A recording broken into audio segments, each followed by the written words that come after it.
Hello, thanks for watching our presentation. Our project is called the Remote Pilotless Vehicle Command Center. Our team consists of Ryan Burila, Joseph Hoang Nguyen, I am Mario Robles II, and Juan Sanchez. We are working under Dr. Tamer Omar. This project sought to establish a connection between a VRX driving simulator and a vehicle so that the vehicle could take driving commands input into the driving simulator and carry the driving commands out in real time. The team used a Razor dune buggy as the base vehicle and modified the way the dune buggy accepts steering, braking, and acceleration inputs so that the driving commands input into the driving simulator could be sent to the dune buggy and the dune buggy could properly carry out the driving commands. The Sprint network was used to facilitate the transfer of driving commands wirelessly. As a result of this project, the Razor dune buggy was successfully able to receive driving commands input using the VRX simulator. Unfortunately, as a result of limitations placed on the project by shelter-in-place orders caused by the COVID-19 pandemic, a method of controlling the dune buggy with an Xbox controller was needed to be implemented. This opened our eyes to how useful it is to have a lightweight, cheap backup way to control the dune buggy. By establishing a method of reliably controlling a vehicle and having it respond to commands in real time, this project has laid a foundation that can be expanded on to allow experimentation with no contact delivery of items, autonomous driving, and connected vehicles.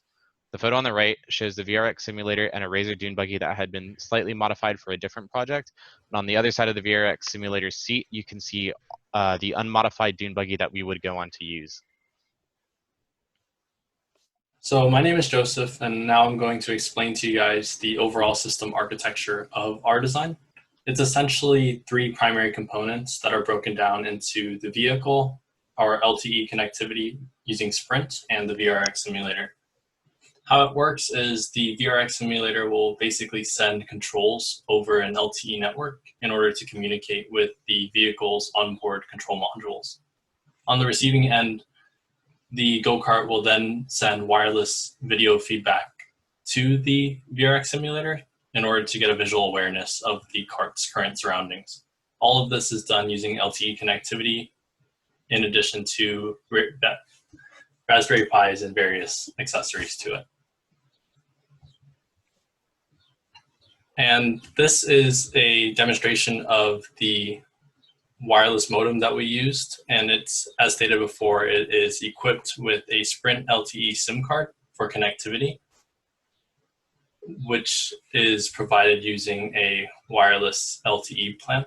What it does is it connects the Raspberry Pis and the VRX simulator using the network. Specifically about this modem is that it's built for vehicles, which affords us multiple use cases to work simultaneously.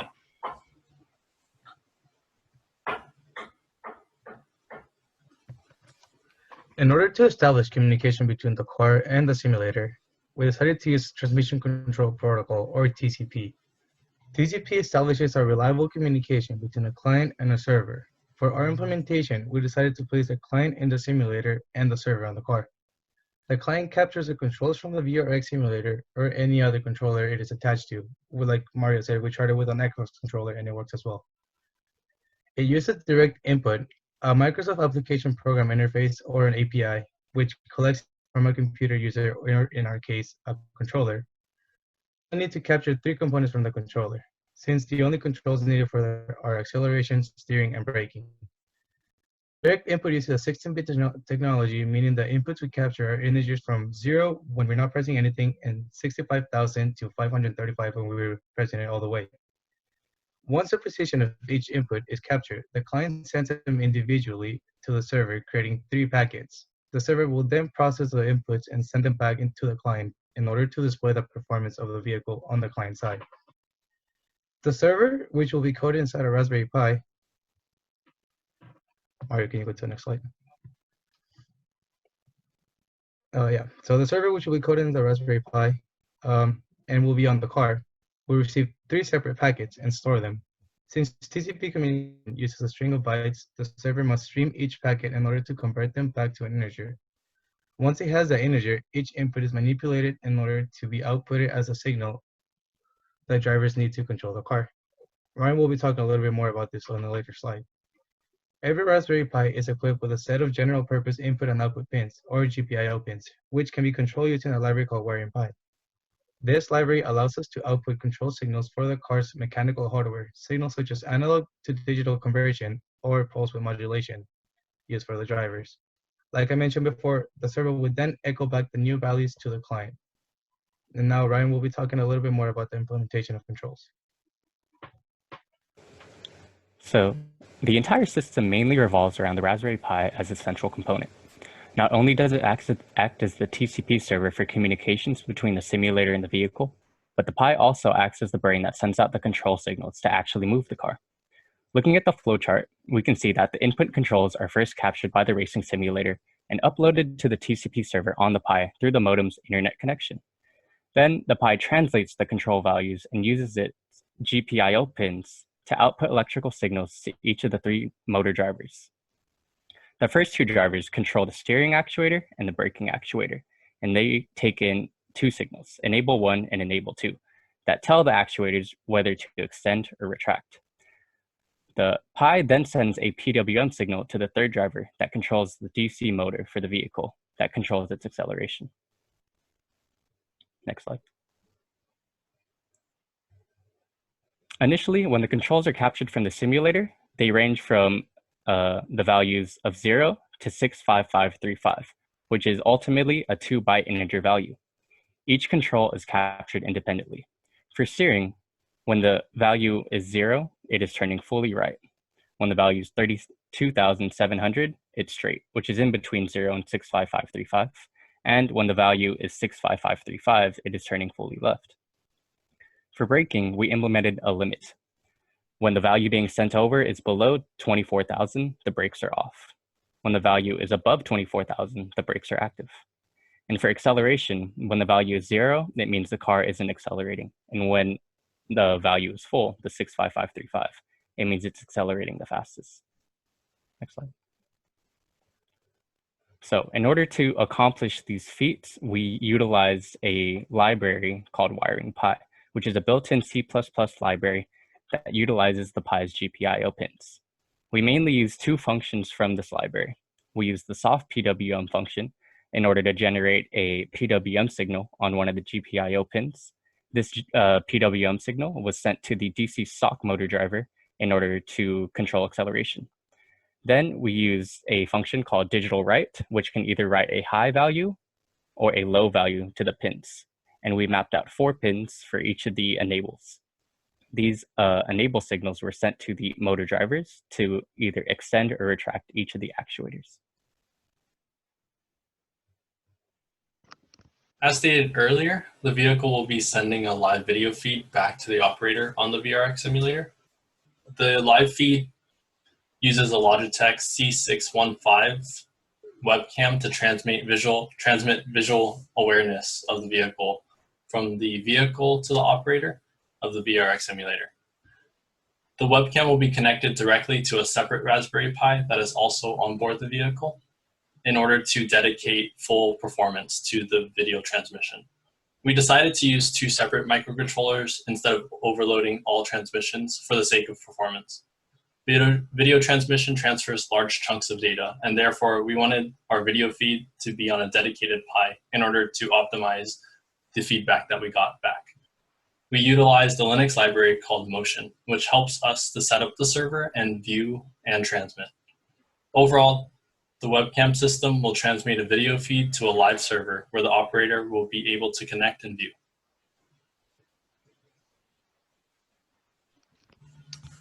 So now I'm going to discuss the steering system we came up with so that we could steer the car remotely. So the only stock components that were included with the dune buggy that we decided to keep on the final version of our modified dune buggy was the motor and the battery. The motor being the one that actually propels the wheels forward. The stock steering system was simply a steering wheel that could be turned by someone riding the dune buggy. To modify the steering system, we completely removed the steering wheel and steering column, and we mounted a linear actuator made by a company called Forgelli Automations to the dune buggy by welding a bracket that holds the body in place and connecting the actuator arm to one of the wheels. It's mounted to the front bottom portion of the dune buggy. The photo on the right displays how the actuator is mounted, and you can clearly see the bracket that has been welded and painted red that has a big old screw through it. on the right side. We were able to attach it to only one wheel because both wheels are connected to each other by another rod, so that when one wheel is turned, the other wheel turns with it. When the actuator extends, the vehicle will steer right, and when the actuator retracts, the vehicle will steer left. The actuator is given instructions on whether to extend or retract from a motor driver and a Raspberry Pi, as was previously discussed by Ryan. This actuator provides positional feedback, which means it sends what position it is in to our main computer. If this was not the case, we wouldn't really have a reliable way of knowing the exact position of the actuator, and therefore what precise direction it was turned into. Without feedback, this cart would be pretty dangerous to drive. The actuator arm can extend up to 4 inches, which allows us to access the entire range of motion built into the cart, and the actuator can exert up to 35 pounds of force onto the wheels. We chose this 35 pounds of force figure because it would have no issues being turned. The wheels need much less force than 35 pounds to actually turn, and we didn't want to go more powerful than that because it would turn more slowly, and this wouldn't really be able to turn the wheels in a realistic driving way. The actuator is powered by a 12-volt lead acid battery purchased from the same company as the actuator and mounted on the dune buggy. So that covers the steering. Now I'll talk about the stock braking system and the braking system we came up with so that we could stop the car. The dune buggy's original braking system consisted of 2 types of brakes. The first was a hand brake that was similar to what you find on a bicycle. When it's engaged, it pulled on a wire, which then pulled on a lever, which then caused a brake pad to clamp down on a brake disc. This was the main braking method. The second method of braking was an electronic motor cutoff that would engage when the handbrake was engaged. This prevents the motor from activating while the brake is engaged and keeps the motor from being strained unnecessarily. Because the handbrake was mounted to the steering wheel and we removed the steering wheel, we ended up having to remove the handbrake. We decided to mount a microlinear actuator made by a company called Progressive Automations to the cart in a way that when the actuator retracts, it pulls on the lever that causes the brake pad to clamp down on the brake disc. The body is attached to a bracket that is zip tied to the body of the dune buggy, and the arm is attached to the previously mentioned lever. This can be seen on the photo to the right. This actuator does not have feedback as there isn't enough room for a feedback module since the actuator is so small. And we needed it to move such a small amount, there wasn't really a reason to have feedback anyways. This actuator receives its instructions from the same Raspberry Pi as the steering actuator, but has its own dedicated motor driver, as was shown on a previous slide. And it is powered by the same 12-volt battery as the steering actuator. It's important to note that we also were able to implement the same motor cutoff ability that the stock dune buggy configuration had through our code to prevent the main motor from, again, being strained unnecessarily. And here is a final video of our cart driving.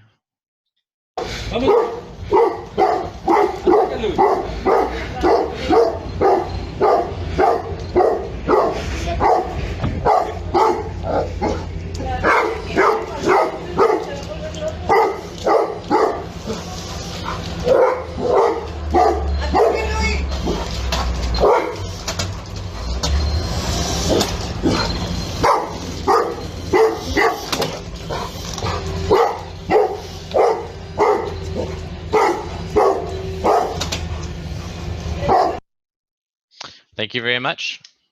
And thank you for allowing us to present what we did for our senior project.